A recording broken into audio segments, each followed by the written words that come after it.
గాంధీజీ కలలు కన్న గ్రామ స్వరాజ్య స్థాపన కోసం మాజీ ముఖ్యమంత్రి కేసీఆర్ కృషి చేశారని, కాంగ్రెస్ ప్రభుత్వం కేసీఆర్ ఇచ్చిన ట్రాక్టర్లలో డీజిల్ పోయడానికి కూడా డబ్బులు చెల్లించడం లేదని మాజీ మంత్రి హరీష్ రావు మండిపడ్డారు. మెదక్ జిల్లా నర్సాపూర్ మండలం చిప్పల్తుర్తి గ్రామంలో సోమవారం పంచాయతీ కార్యాలయాన్ని హరీష్ రావు పరిశీలించారు. పంచాయతీ కార్యాలయం వద్ద 20 రోజులుగా డీజిల్ లేక నిలిచిపోయిన ట్రాక్టర్ను పరిశీలించారు. పంచాయతీ కార్మికుల సమస్యలను అడిగి తెలుసుకున్నారు. గత 3 నెలలుగా తమకు జీతాలు రావడం లేదని పంచాయతీ కార్మికులు మాజీ మంత్రి దృష్టికి సమస్యను తీసుకువచ్చారు. పంచాయతీలకు నిధులు కేటాయించకపోవడంతో కార్యదర్శులు లక్షల రూపాయల వడ్డీకి తెచ్చి పంచాయతీలు నడుపుతున్నారని, కనీసం నిధులు కూడా కేటాయించలేని పరిస్థితిలో కాంగ్రెస్ ప్రభుత్వం ఉందన్నారు. పంచాయతీ కార్మికులు వీధిన పడ్డా ప్రభుత్వం పట్టించుకోవడం లేదని, ప్రభుత్వం వెంటనే పంచాయతీలకు నిధులు కేటాయించి గ్రామ పంచాయతీ మాజీ సర్పంచ్లకు బిల్లులు చెల్లించాలని సందర్భంగా వారు డిమాండ్ చేశారు.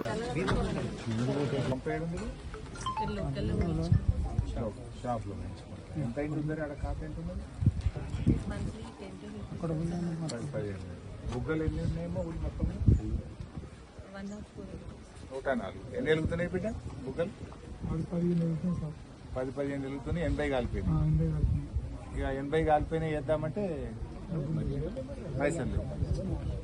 సో బుగ్గలు పోతే బుగ్గలు వేసే పరిస్థితి లేదు, ట్రాక్టర్లు డీజిల్ పోసే పరిస్థితి లేదు, పైపులు పలిగిపోతే పైపులు వేసేటట్లేదు, మీకు 3 నెలలకి వెళ్ళి జీతాలు లేవు. ఇంత బాధ అయిపోయాయి మీ అందరికి.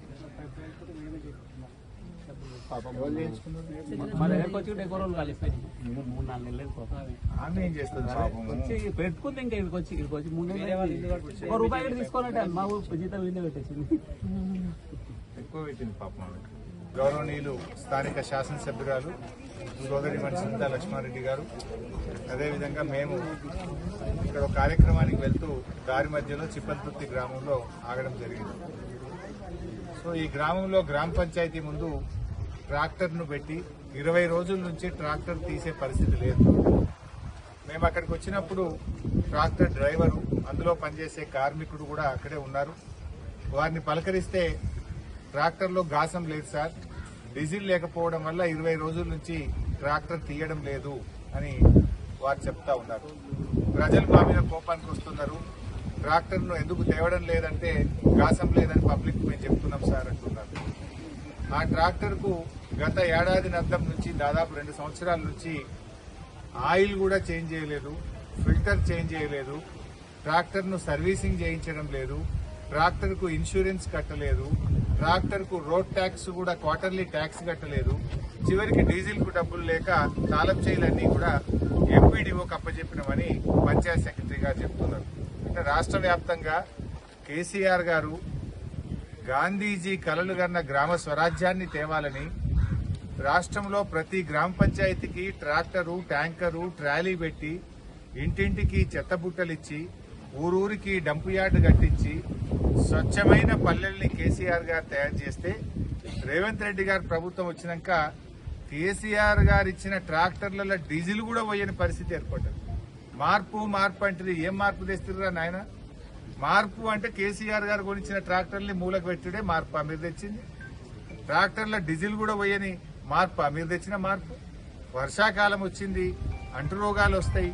ఇప్పుడు ఊర్లో 20 రోజుల నుంచి చెత్త ఎత్తకపోతే, చెత్త ఇంటి పక్కన పోస్తే దోమలు పెరిగి, ఈగలు పెరిగి, డయేరియాలు వచ్చి అంటు రోగాలు వస్తే దీనికి రేవంత్ రెడ్డి ప్రభుత్వం బాధ్యత వహించద్దా?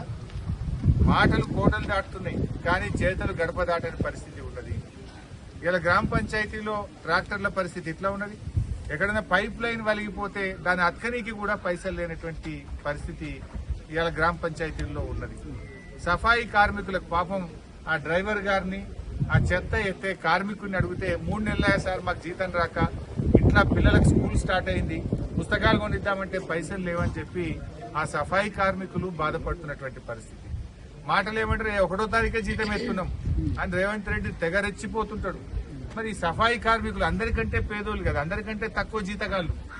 ఆ సఫాయి కార్మికులకు 3 నెలల నుంచి జీతం ఇచ్చే తెలివి లేదా మీ ప్రభుత్వానికి అని నేను అడుగుతా ఉన్నా. పల్లెల మీద మీకు పట్టింపు ఇదేనా అని అడుగుతా ఉన్నా కాంగ్రెస్ ప్రభుత్వానికి. పాపం ఆ సెక్రటరీ గారిని పలకరిస్తే ఆవిడేమో భయపడతా ఉంది. ఆవిడ మాట్లాడాలంటే మళ్ళీ మా మీద ఎడబడతారు అని సెక్రటరీ గారు ఒకవైపు భయపడతా ఉన్నారు. ఆ సెక్రటరీ అమ్మాయిని అడిగితే ఇప్పటికి 80,000 నా సొంతం పెట్టిన సార్ అంటుంది. నీ జీతం ఎంత అంటే 30,000 జీతం నెలకు 30,000. ఆమె 80,000 అప్పు తెచ్చి మిత్తికి తెచ్చి 80,000 రూపాయలతోని ఇప్పటిదాకా నేను గ్రామ పంచాయతీలో ట్రాక్టర్ల డీజిల్ పోసిన ఇంత సఫాయిలకు వాళ్లకు నేను ఆ పైపులు వలిగితే పెట్టినా సార్. ఇప్పుడు నేను పెట్టిన 80,000 ఎట్లా రావాలో నాకు అర్థమైతలేదు అంటున్నా. ఊర్లో ఎన్ని బుగ్గలు ఉన్నాయని అడిగిన. చిప్పలతుర్తిలో 110 బుగ్గలుంటే 30 బుగ్గలు వెలుగుతున్నాయి, 80 బుగ్గలు కాలిపోయినాయి, చీకట్లో ఉన్నది ఊరు అంటున్నారు ఊరోళ్ళు. బుగ్గలేయనీకి కూడా రేవంత్ రెడ్డి గవర్నమెంట్ లో పైసలు లేవా? చెత్త ఎత్తడానికి ట్రాక్టర్ల డీజిల్ కు పైసలు లేని పరిస్థితి తెచ్చిండ్రు.